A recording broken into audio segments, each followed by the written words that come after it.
오늘 주시는 하나님의 말씀은 사도행전 2장입니다. 사도행전 2장 36절부터 42절까지입니다. 사도행전 2장 36절에서 42절입니다. 신약성경 190페이지입니다. 그런즉 이스라엘 온 집은 확실히 알지니 너희가 십자가에 못 박은 이 예수를 하나님이 주와 그리스도가 되게 하셨느니라 하니라. 그들이 이 말을 듣고 마음에 찔려 베드로와 다른 사도들에게 물어 이르되 형제들아 우리가 어찌할꼬 하거늘.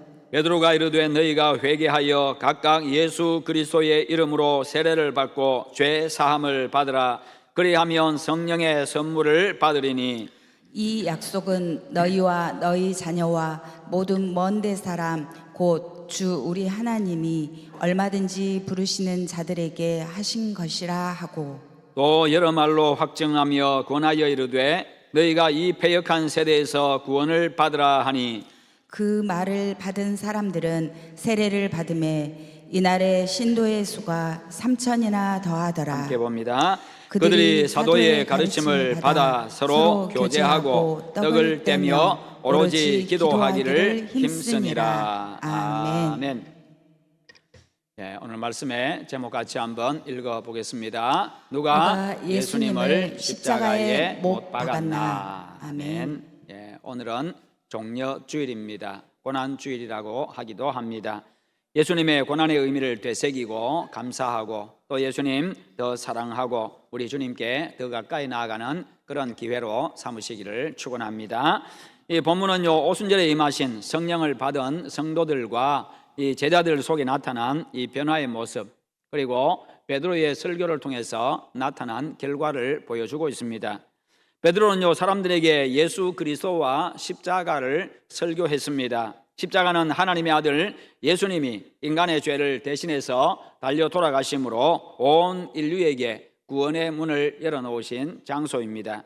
그러기에 우리는 십자가 대속의 죽음으로 인류 구원의 이 위대한 일을 이루신 예수 그리스도를 사랑할 뿐만 아니라 그 예수 그리스도의 구원을 세상 속에 전해야 합니다. 유대인들을 두려워해가지고 숨었던 제자들이 오순절 성령 강림 이후에 세상으로 뛰쳐나왔습니다. 이제 박해를 두려워하지 않습니다. 부활하신 예수 그리스도에 대해서 그들이 증언하기를 시작합니다. 그것은 바로 그 당시에는 목숨을 거는 일이었습니다. 그들이 선포한 메시지는 바로 예수 그리스도와 십자가였습니다. 그리고 예수님의 부활이었습니다. 36절이 그것을 증언합니다. 그런즉 이스라엘 온 집은 확실히 알지니 너희가 십자가에 못 박은 이 예수를 하나님이 주와 그리스도가 되게 하셨느니라. 이렇게 선포했습니다. 너희가 십자가에 못 박은 이 예수를이라고 말하고 있지요. 사도 바울이 가장 소중하게 여겼던 것도 그의 일생의 자랑거리도 예수 그리스도의 십자가 대속의 죽음이었습니다. 고린도전서 2장 2절에 보면 내가 너희 중에서 예수 그리스도와 그가 십자가에 못 박힌 것 외에는 아무것도 알지 아니하기로 작정하였습니다. 그렇게 고백합니다. 예수 그리스도와 십자가가 바로 여러분의 일생의 자랑이 되고 여러분이 의지할 힘이 되고 여러분의 지식의 전부가 되시기를 축원합니다. 왜 예수님이 지식의 전부가 됩니까? 예수님과 십자가를 알면요 모든 것을 아는 것이고 예수님과 십자가를 모르면 아무것도 모르는 것과 같기 때문입니다. 왜냐하면 우리 인생에서 그리고 우리 인류에게 가장 중요한 것이 바로 예수 그리스도와 십자가이기 때문입니다.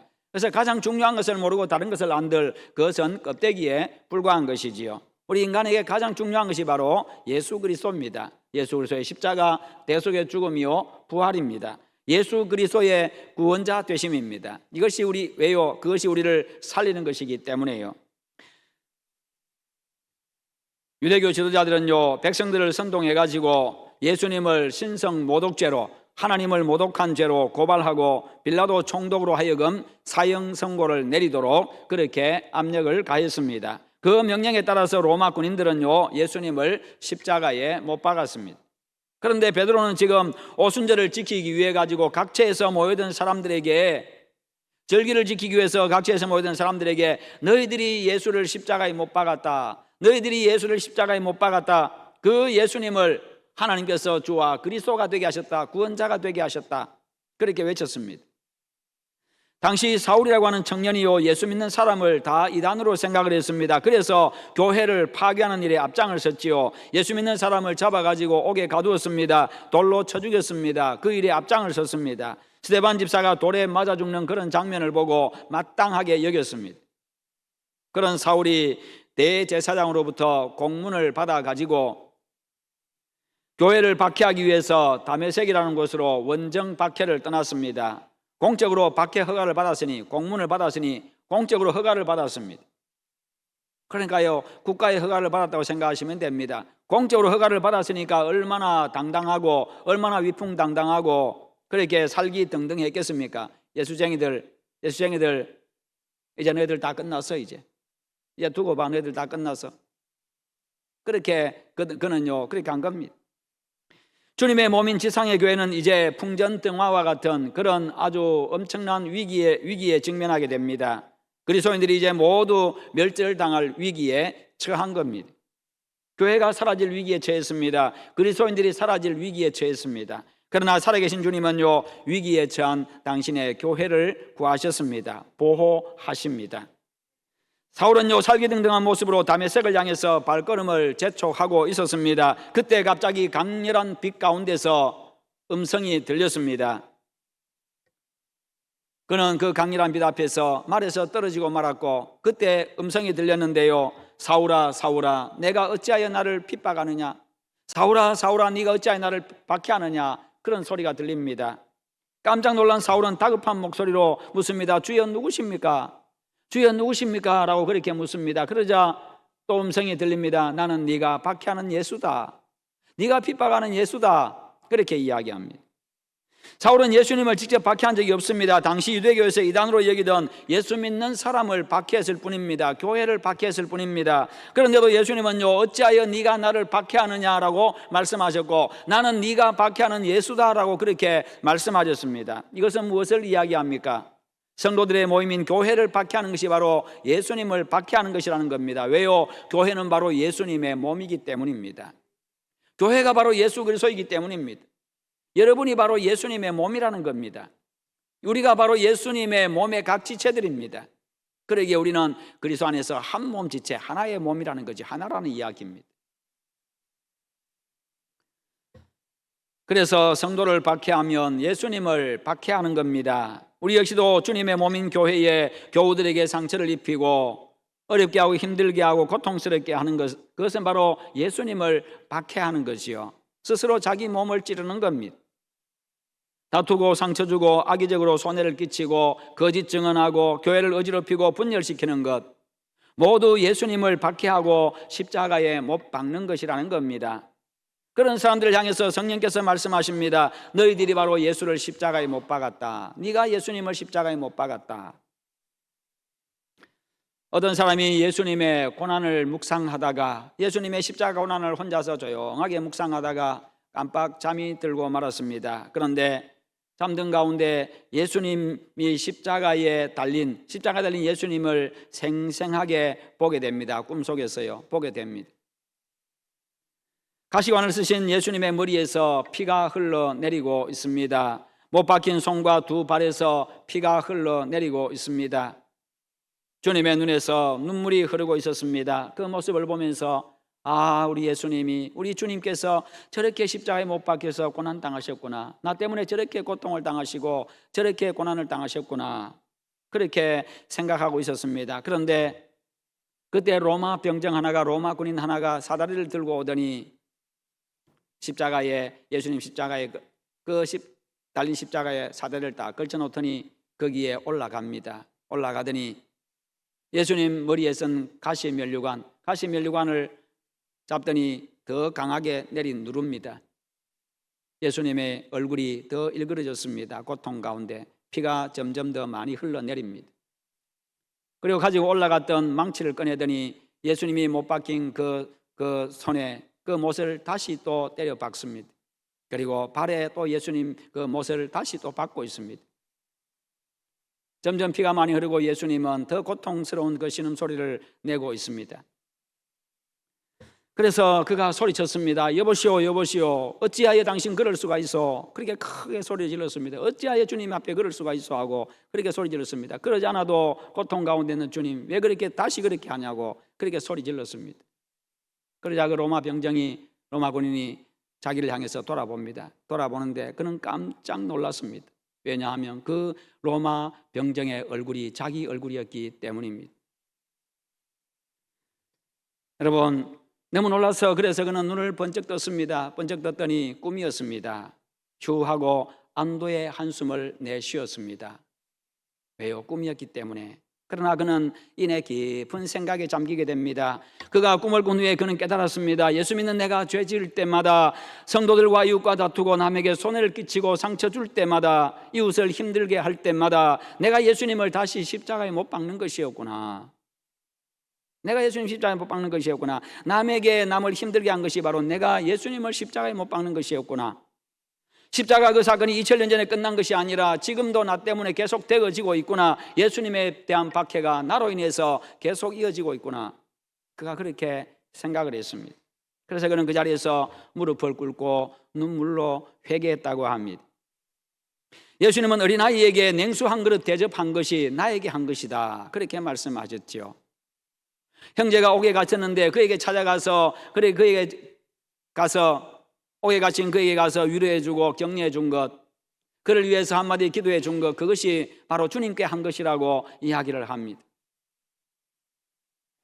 가난하고 힘든 과부들에게 가서 어려운 자들에게 가서 내가 콩 한 쪽도 나눈 그것이 바로 주님께 한 것이라고 그렇게 말씀하십니다. 반대로 하면요, 이웃에게 상처 준 것이 예수님께 상처를 준 겁니다. 외면과 다툼과 손해와 따돌림과 미움과 시기와 질투와 각종 이러한 것들이요, 내 가정생활과 교회생활과 사회생활 속에서 과연 예수님을 다시 십자가에 못 박고 있는 일은 없는지 우리는 자기 자신을 날마다 살펴야 합니다. 베드로가 사람들에게 너희가 십자가에 예수님을 못 박았다고 할 때에 그들의 마음이 찔렸다라고 말씀하고 있습니다. 그들의 마음이 찔려. 그들이 이 말을 듣고 마음에 찔려 베드로와 다른 사도들에게 물어 이르되 형제들아 우리가 어찌할꼬 하거늘. 이 얼마나 귀한 모습입니까? 마음에 찔릴 때요, 자신들의 죄를 지적하고 잘못 지적할 때 그렇게 마음에 찔릴 때 이를 가는 사람이 있습니다. 이를 갈고 분노하는 사람이 있습니다. 이를 갈고 분노할 뿐만 아니라 핑계대고 남에게 책임을 전가하고 오히려 달려드는 사람도 있습니다. 그러나 그들은 가슴을 치며 회개했습니다. 형제들아 우리가 어찌할꼬. 내가 예수님 못 박은 거 맞습니다. 내가 예수님 못 박은 거 맞습니다. 내가 우리 주님 예수님 못 박았습니다. 어떻게 하면 되겠습니까? 이것이 바로 우리 모두의 마음이어야 하고 우리의 신앙이 되어야 합니다. 여러분, 마음에 찔림이 오는 것은요, 성령께서 내 마음에 감동을 주시는 겁니다. 성령께서 내 마음에 감동 주시는 겁니다. 나를 변화시키는 과정입니다. 그럴 때에 빨리 회개해야 합니다. 주님 앞에서 철저하게 자신을 돌아보고 잘못된 것에서 돌아서야 합니다. 행동까지 고치는 것, 그게 바로 회개입니다. 그것이 복받은 자의 모습이고 그러면 성령을 선물로 받습니다. 38절에 베드로가 이르되 너희가 회개하여 각각 예수 그리스도의 이름으로 세례를 받고 죄 사함을 받으라. 그리하면 성령의 선물을 받으리니. 이와 같은 은혜가 여러분에게 있기를 축원합니다. 우리가 회개할 때에 우리가 성령의 사람이 될 수가 있습니다. 회개하는 그 마음, 성령께서 내 마음에 주신 겁니다. 거기에 순종하는 것, 그게 바로 성령 충만한 모습이지요. 그렇게 할 때에 우리가 성령의 선물을 받게 되고 성령의 사람으로 살아갈 수 있게 됩니다. 그럴 때 주님 기뻐하시는 모습으로 살아가고 주님 기뻐하시는 열매 맺을 수가 있습니다. 회개가 무엇입니까? 단순한 뉘우침에서 끝나는 게 회개가 아닙니다. 잘못된 행위에서 떠나서 삶의 방향을 바꾸는 겁니다. 행동을 고치는 겁니다. 죄와 불의의 삶을 청산하고 진리와 의를 향하여서 내가 돌이키는 겁니다. 그래서 완전히 변화된 모습으로 살아가는 것, 이것이 바로 회개인 겁니다. 철저하게 회개하고 예수 그리스도의 이름으로 세례를 받는다고 하는 것은 예수님과 함께 내 옛사람이 죽고 내가 새 사람으로 거듭나는 것을 의미합니다. 그런 사람에게 성령이 임하고 복이 임하고 평강이 임하고 기쁨이 임합니다. 그런 사람에게 하나님께서 십자가를 통해서 당신의 사랑을 나타내십니다. 그래서 십자가는요, 단순히 고난의 상징만이 아닙니다. 본질적으로 십자가는 하나님의 사랑의 상징입니다. 회개하고 나면요, 십자가가 주님의 사랑임을 깨닫게 됩니다. 그러나 회개가 없는 사람은 십자가를 봐도 아무런 감동이 오지를 않습니다. 삶에 아무런 변화도 임하지를 않습니다. 어떠한 은혜도 임하지 않습니다. 왜요? 십자가는 나와 상관이 없다고 생각하기 때문에요. 십자가에 들어있는 하나님의 절대적인 그 사랑을 볼 수 있기를 축원합니다.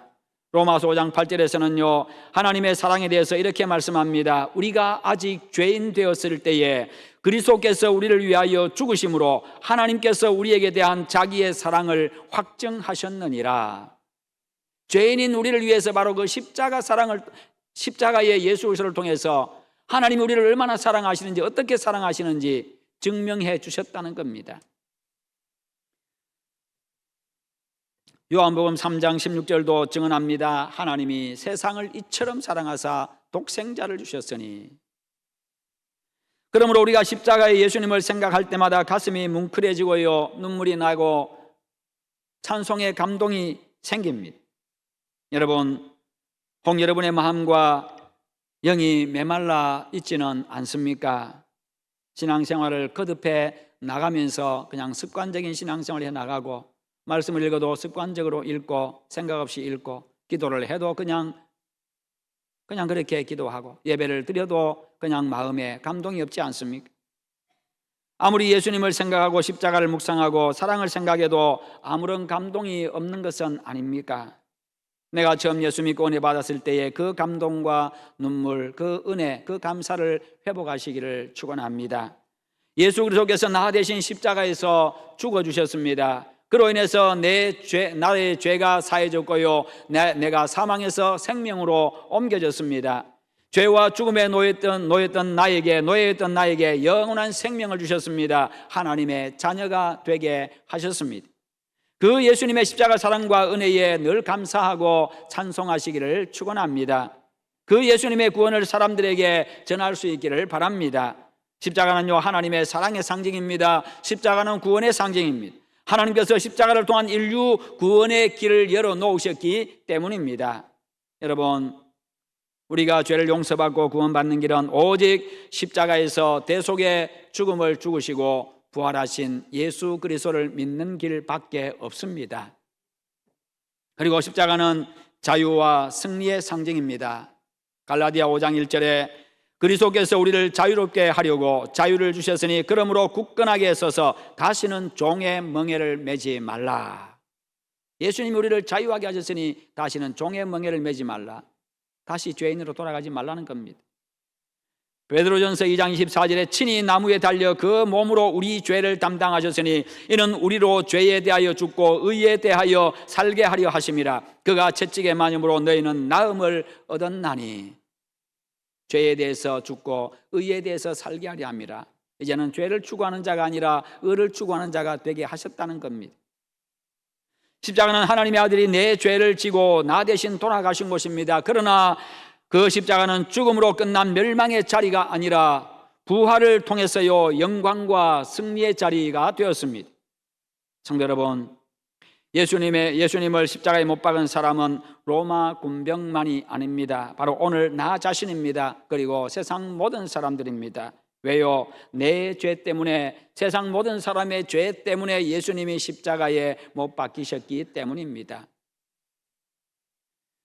예수님이 더 아파하시는 것은 예수 믿는 우리가 죄 지음으로 성령을 근심하게 하고 예수님을 십자가에 못 박는 것이요, 그러나 이제는 내 죄를 대신해서 십자가에 못 박히신 예수님을 바라보면서 회개하고 경건한 그리스도인으로 살아가시기를 축원합니다. 그리고 예수 그리스도와 십자가를 통해서 하나님의 사랑을 회복하시기를 바랍니다. 여러분의 가슴 속에, 여러분 속에 그리스도의 사랑으로 충만하게 되기를 바랍니다. 그리스도의 사랑으로 충만해지면요 사랑은 허다한 죄를 덮느니라. 모든 사람을 용서하고 용납하게 되고 품어주게 되는 것이요, 이게 하나님 아버지의 사랑입니다. 그래서 구원의 은혜를 누리고 참 자유와 승리와 영광을 누리면서요 예수 그리스도의 그 십자가 사랑과 구원을 전하면서 살아가는 그런 주님의 참 제자들이 다 되시기를 주님의 이름으로 축원합니다. 기도하겠습니다. 우리 하나님 아버지 감사합니다. 우리 예수님께서 내 죄를 대신해서 십자가에 못 박혀 돌아가셨습니다. 그 사실을 기억하며 늘 감사하게 하여 주시옵소서. 예수님의 십자가 못 박힘은 바로 나 때문이었습니다. 우리가 다시 죄를 범함으로 또 이웃을 아프게 함으로 하나님 다시 예수님을 십자가에 못 박는 그런 잘못을 저지르지 아니하도록 우리에게 믿음을 더하시고 사랑을 더하시고 우리 하나님 아버지의 마음을 더하여 주시옵소서. 예수님의 이름으로 기도하옵나이다. 아멘.